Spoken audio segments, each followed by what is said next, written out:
Hi hello അസ്സാമലൈക്കും welcome to my channel. ഞാൻ പെട്ടെന്ന് രാത്രി കുക്കറിലാണ് കേട്ടോ നെയ്ച്ചോറ് വെക്കണത്. അതെങ്ങനെയാണെന്ന് നിങ്ങൾക്കും കൂടെ കാണിച്ചു തരാം.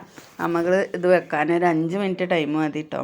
അപ്പോൾ അതിന് വേണ്ടിയിട്ട് ഞാൻ ഒരു ചെറിയ 2 സവാള അതുപോലെ കട്ട് ചെയ്ത് വെച്ചിട്ടുണ്ട്. പിന്നെ അതാ കുറച്ച് കശുവണ്ടിയും മുന്തിരിയും എടുത്ത് വെച്ചിട്ടുണ്ട് കേട്ടോ. അപ്പോൾ ഞാൻ ഇതെങ്ങനെ ഉണ്ടാക്കണം കാണിച്ചു തരാം. ഒരു കുക്കർ എടുത്ത് സ്റ്റൗവിൽ വെച്ചിട്ടുണ്ട്. അപ്പോൾ അതൊന്ന് ചൂടായപ്പോൾ അതിക്ക് ഇതാ ഒരു 1.5 ടീസ്പൂൺ നെയ്യ് ഒഴിച്ച് കൊടുത്തിട്ടുണ്ട് കേട്ടോ. അത് ചൂടായി വന്നപ്പോൾ ഞാൻ കശുവണ്ടിയും പിന്നെ മുന്തിരിയും കൂടെ ഇട്ട് കൊടുത്തിട്ടുണ്ട്. അതൊന്ന് വറുത്തെടുക്കുകയാണ് കേട്ടോ ചെയ്യണത്. പിന്നെ നമ്മൾ ഈ നെയ്യിൽ തന്നെ ഈ ഉള്ളും കൂടെ ഒന്ന് മൂപ്പിച്ചെടുക്കാൻ വേണ്ടിയിട്ട് ഇട്ട് കൊടുക്കുന്നുണ്ട് കേട്ടോ. ഇനി ഇതൊന്ന് നല്ലതുപോലെ ഒന്ന് മൂപ്പിച്ചെടുക്കട്ടോ. നമ്മൾ കുക്കറിൽ നെയ്ച്ചോറ് വെക്കുമ്പോൾ നല്ല സോഫ്റ്റ് ആയിരിക്കും കേട്ടോ. പിന്നെ നെയ്യിലും കൂടെ ആണെങ്കിൽ നല്ല സോഫ്റ്റ് ആയിരിക്കും കേട്ടോ. അപ്പോൾ ഞാനിതാ ഒരു സ്പൂൺ വെളിച്ചെണ്ണയും കൂടെ ഒഴിച്ച് കൊടുക്കുന്നുണ്ട് കേട്ടോ. അപ്പോൾ ഈ ഒരു സ്പൂൺ വെളിച്ചെണ്ണയും കൂടെ അതിൽ ഒഴിച്ച് കൊടുക്കണം. അപ്പോഴേ അതിൻ്റെ ടേസ്റ്റും കൂടെ അങ്ങോട്ട് വരുള്ളൂ കേട്ടോ. അപ്പോൾ ഇത് നല്ലതുപോലെ ഒന്ന് മൂപ്പിച്ചെടുക്കാൻ വേണ്ടിയിട്ട് ഞാനൊന്ന് വഴറ്റിക്കൊണ്ടിരിക്കുകയാണ് കേട്ടോ. കുറച്ച് നെയ്യും ഒരു 2 സ്പൂൺ വെളിച്ചെണ്ണയും കൂടെ ആക്കി കൊടുക്കണം. അണ്ടിപ്പരിപ്പും മുന്തിരിയും കൂടെ മൂപ്പിച്ചെടുത്തതാണ് കേട്ടോ. ഇനി ഇതിൽ ഈ ഉള്ളിയും കൂടെ മൂപ്പിച്ചിട്ടിട്ട് പിന്നെ ഞാനൊരു ചെറിയ സവാള കട്ട് ചെയ്തത് ഇതിലേക്ക് ഇട്ട് കൊടുക്കാൻ കേട്ടോ ചെയ്യുക. ഈ നെയ്യിൽ തന്നെ ഇട്ട് കൊടുത്തിട്ട് ഒന്ന് ചെറുതായിട്ടൊന്ന് വഴറ്റിയെടുത്തിട്ട് പിന്നെ ഞാൻ വെള്ളം ഒഴിച്ച് കൊടുക്കാൻ കേട്ടോ ചെയ്യണത്. ഇതിൻ്റെ ഇടയിൽ ഞാൻ ചിക്കൻ മസാല ആക്കാൻ വേണ്ടിയിട്ട് ചിക്കൻ വെക്കാൻ വേണ്ടി ചിക്കൻ കഴുകാൻ വേണ്ടി പോയിരുന്നു. അപ്പോൾ മോളാണ് കേട്ടോ അത് ഇളക്കി കൊടുക്കുന്നത്. അപ്പോൾ ഉള്ളി മൂത്തുക്കണമെന്നൊക്കെ എന്നോട് ചോദിക്കുന്നുണ്ട്. അപ്പോൾ ഉള്ളി ആയിട്ടില്ല, ഒന്നും കൂടെ ഇളക്കൂടെന്ന് പറഞ്ഞു. പിന്നെ ഉള്ളിയൊക്കെ ഞാൻ വന്നിട്ട് അതൊക്കെ ഇന്ന് കോരി എടുത്തിട്ടുണ്ടായിരുന്നു കേട്ടോ. ഇതിപ്പോൾ ഉള്ളിയും മുന്തിരിയും അണ്ടിപ്പരിപ്പും ഒക്കെ കൂടെ വറുത്ത് വെച്ചതാണ്. പിന്നെ ഞാൻ ആ നെയ്യിൽ തന്നെ ഒരു സവാള കട്ട് ചെയ്തിട്ട് ഇട്ട് കൊടുത്തിട്ടുണ്ട് കേട്ടോ. ഇനി ഇതൊന്ന് ചെറുതായിട്ട് വഴറ്റിയെടുത്തിട്ട് പിന്നെ നമ്മൾ അരി എടുക്കുന്നതിനനുസരിച്ചിട്ട് ഒരു പാത്രം അരിയാണെങ്കിൽ ഒരു 1.5 പാത്രം വെള്ളം എന്നാണ് പറയുക. പക്ഷെ ഞാനൊരു 1.25 പാത്രം വെള്ളം കൂടെ എടുക്കുന്നുണ്ട് കേട്ടോ. ഞാൻ ഇതിനൊരു പാത്രം അരിയാണ് എടുത്തിട്ടുള്ളത്. അപ്പോൾ ഇത് 3 നാഴി അരിയാണ് കേട്ടോ. അപ്പോൾ ഞാൻ ആ പാത്രത്തിൽ ഒരു 1.5 പാത്രം വെള്ളമല്ല, ഞാനൊരു 1.25 വെക്കുന്നുണ്ട് കേട്ടോ. ഇവിടെ കുറച്ച് ചോറ് നല്ല വേവ് വേണം. അതുകൊണ്ട് ഞാൻ കുറച്ച് കൂടുതൽ വെള്ളം ഒഴിച്ച് കൊടുക്കുന്നുണ്ട് കേട്ടോ. അപ്പോൾ അനിയത്തിയും കുട്ടികളും എല്ലാവരും വന്നിട്ടുണ്ട്. പിന്നെ അമ്മായിയൊക്കെ ഇവിടെ ഉണ്ട്. അപ്പോൾ അത് കാരണം ഞങ്ങൾക്ക് ഇന്ന് എൻ്റെ വലിയ അമ്മായിയുടെ മോന് മരണപ്പെട്ടിട്ടുണ്ടായിരുന്നു. അപ്പോൾ എല്ലാവരും ഒരു ഫാത്തിഹ അതിയെ ചെയ്യണം കേട്ടോ. അപ്പോൾ മൂപ്പരിക്കും വേണ്ടിയിട്ട്. അപ്പോൾ ചെറിയ അമ്മായി വന്നിട്ടുണ്ടായിരുന്നു. അപ്പോൾ അമ്മായി ഇവിടെ നിന്നിട്ടുണ്ട്. അപ്പോൾ അനിയത്തിയും കുട്ടികളും എല്ലാവരും ഉണ്ട്. അപ്പോൾ രാത്രിക്കത്തിന് നമുക്ക് എളുപ്പമാണല്ലോ. കുറച്ച് നെയ്ച്ചോറും ചിക്കനൊക്കെ ഉണ്ടെങ്കിൽ കറിയും വെച്ച് കഴിഞ്ഞാൽ പെട്ടെന്നാവുമല്ലോ എന്ന് വിചാരിച്ചിട്ട് ഞാനങ്ങനെ നെയ്ച്ചോറ് വെക്കാൻ വിചാരിച്ചാണ് കേട്ടോ.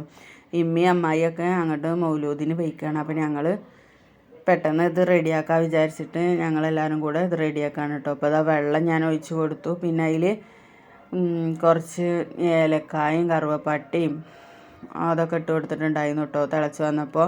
പിന്നെ ഞാൻ അതിക്ക് അരി കഴുകിയിട്ട് ഊറ്റി വെച്ചിട്ടുണ്ടായിരുന്നു. അതും കൂടെ ഇട്ട് കൊടുത്തിട്ട് കുക്കർ മൂടി വെച്ചിട്ടുണ്ട് കേട്ടോ. ഇനി നമ്മൾ കുക്കർ മൂടി വെച്ചിട്ട് വെള്ളമൊന്നും ഇങ്ങനെ ചെറുതായിട്ട് വറ്റി വരുമ്പോഴാണ് കുക്കർ മൂടി വെക്കേണ്ടത്. കുക്കർ മൂടി വെച്ചിട്ട് ഒരു ഫിസിലടിച്ചാൽ മതി കേട്ടോ. അപ്പോൾ നമുക്ക് കുക്കർ ഓഫാക്കും ചെയ്യാം. പിന്നെ അതിൻ്റെ ഫിസിലിൻ്റെ എയറൊന്നും കളയണ്ട. അത് അവിടെ തന്നെ ഇരുന്നിട്ട് പോയതിൻ്റെ ശേഷം തുറന്ന് നോക്കിയാൽ മതി കേട്ടോ. അപ്പോൾ അടിപൊളിയായിട്ട് റെഡി ആയിട്ടുണ്ട്. പിന്നെ ഞാൻ അതിൻ്റെ ഇടയിൽ അരിയും ഉഴുന്നും വെള്ളത്തിലിട്ട് വെച്ചിട്ടുണ്ടായിരുന്നു കേട്ടോ നാളെ ദോശ ഉണ്ടാക്കാൻ വേണ്ടിയിട്ട്. അപ്പോൾ അതും കൂടെ അതിൻ്റെ ഇടയിലൊന്ന് അരച്ചെടുത്തിട്ടുണ്ട് കേട്ടോ. പിന്നെ രാവിലെ എല്ലാവരും കൂടെ ഉണ്ടാകുമ്പോൾ ദോശ ഉണ്ടാക്കാൻ വിചാരിച്ചിട്ട് ഞാൻ അരി വെള്ളത്തിലിട്ട് വെച്ചതായിരുന്നു. അതൊക്കെ സെറ്റാക്കി അരച്ച് റെഡിയാക്കി വെച്ചിട്ടുണ്ട് കേട്ടോ. പിന്നെ ഞാനിതാ ചോറ് വെന്തപ്പത്തിന് ഞാനത് അരച്ച് റെഡിയാക്കി വെച്ചു. പിന്നെ ഞാൻ ചിക്കൻ കറി ഉണ്ടാക്കാൻ വേണ്ടിയിട്ട് ഉള്ളി എടുത്തിട്ട് ഉള്ളിയും പച്ചമുളകും കറിവേപ്പിലയും കൂടെ ഇട്ട് കൊടുത്തിട്ട് ഒന്ന് വഴറ്റിയെടുക്കുകയാണ് കേട്ടോ. പിന്നെ അത് മൂത്ത് വരുമ്പോൾ അതിലേക്ക് നമ്മൾ തക്കാളി ഇട്ട് കൊടുക്കുകയാണ് ചെയ്യണത്. ഈ ഉള്ളി ഒന്ന് വാടി വരുമ്പോൾ ഇതിലേക്ക് നമ്മൾ ഇഞ്ചി വെളുത്തുള്ളി പേസ്റ്റ് ആക്കിയത് ഇട്ട് കൊടുക്കണം കേട്ടോ. അതാണ് ഇട്ട് കൊടുത്തിട്ടുള്ളത്. ഇഞ്ചി വെളുത്തുള്ളിയും കൂടെ ഒന്ന് മിക്സിയുടെ ജാറിൽ ചതച്ചെടുത്താണ് കേട്ടോ. അതിട്ട് കൊടുത്തതിൻ്റെ ശേഷമാണ് തക്കാളി ഇട്ട് കൊടുക്കേണ്ടത്. പിന്നെ ഞാനൊരു മാഗി ക്യൂബും കൂടെ ഇട്ട് കൊടുത്തിട്ടുണ്ട് കേട്ടോ. നമ്മൾ ചിക്കൻ കറിയോ ചിക്കൻ വരട്ടാനൊക്കെ വെക്കുമ്പോൾ ഇതൊന്ന് ഇട്ട് കൊടുത്തിട്ടുണ്ടെങ്കിൽ വേറൊരു ഫ്ലേവറാണ് കേട്ടോ. നല്ലൊരു ടേസ്റ്റാണ്. അപ്പോൾ ഞാൻ കറിയൊക്കെ വെക്കുമ്പോൾ അത് ഇട്ട് കൊടുക്കലുണ്ട് കേട്ടോ. ഇനി ചിക്കൻ അങ്ങനെ വരട്ടിയെടുക്കാനാണെങ്കിലും ഇട്ട് കൊടുക്കലുണ്ട്. നിങ്ങൾ കറി വെക്കുമ്പോൾ ഒക്കെ ഒന്ന് ഇട്ട് കൊടുക്കുകൊണ്ട് നല്ല ടേസ്റ്റ് ആക്കാറ് കേട്ടോ. നമ്മൾ ഇഞ്ചിയും വെളുത്തുള്ളി ഒന്നും ഇട്ടിട്ടില്ലെങ്കിലും കുഴപ്പമില്ല. പക്ഷെ ഞാനിപ്പോൾ ഇതിൽ ഇട്ടിട്ടുണ്ട് കേട്ടോ. ഇനി ഇതിലേക്ക് മഞ്ഞൾപ്പൊടിയാണ് കേട്ടോ ഇപ്പോൾ ഇട്ട് കൊടുത്തിട്ടുള്ളത്. അഞ്ചത്തിയുടെ കുട്ടി വന്നിട്ട് ഞാനിട്ട് കൊടുത്തോളാം പറഞ്ഞിട്ട് ഓള് മേടിച്ചതാണ്. അപ്പം അങ്ങനെ ഓളാണ് കേട്ടോ ഇട്ട് കൊടുത്തിട്ടുള്ളത്. അപ്പോൾ കുറച്ച് ഇട്ടിട്ടുണ്ടായിരുന്നുള്ളൂ, ബാക്കി ഞാനും ഇട്ട് കൊടുത്താണ് കേട്ടോ. പിന്നെ ഇതാ മുളക് പൊടി ഓൾ തന്നെ ഇട്ട് കൊടുക്കണം കേട്ടോ. അപ്പോൾ ഓളിട്ട് കൊടുക്കണമെന്ന് പറഞ്ഞപ്പോൾ ഞാൻ കുറച്ചോളെ കയ്യിൽ കൊടുത്തതായിരുന്നു, ബാക്കി ഞാനിട്ട് കൊടുക്കണം കേട്ടോ. പിന്നെ ഞാൻ ഇട്ട് കൊടുക്കുന്നത് മല്ലിപ്പൊടിയാണ്. മല്ലിപ്പൊടി ഇട്ട് കൊടുത്ത് കുറച്ച് ചിക്കൻ മസാല ഇട്ട് കൊടുത്തിട്ടുണ്ട് കേട്ടോ. 1 സ്പൂൺ ചിക്കൻ മസാല ഇട്ട് കൊടുത്തിട്ടുണ്ട് കേട്ടോ. ഇനി ഇത് നന്നായിട്ടൊന്ന് ഇളക്കി കൊടുത്തിട്ട് ഇതിൻ്റെ പച്ചമണം ഒന്ന് മാറുന്നത് വരെ ഒന്ന് ഇളക്കി കൊടുക്കുക കേട്ടോ.